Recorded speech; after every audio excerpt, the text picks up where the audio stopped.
என்னை உன் எல்லை வரை கொண்டு செல்வாயா? உடலுக்குள் இருக்கும் உயிர் ஒரு சுமையா? பெண்ணே, உன்னை நானும் விட்டு செல்வேனா?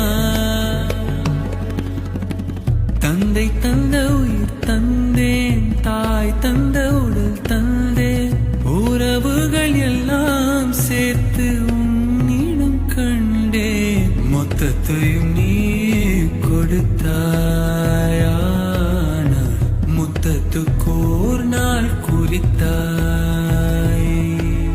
சலங்கையே கொஞ்சம் பேசு.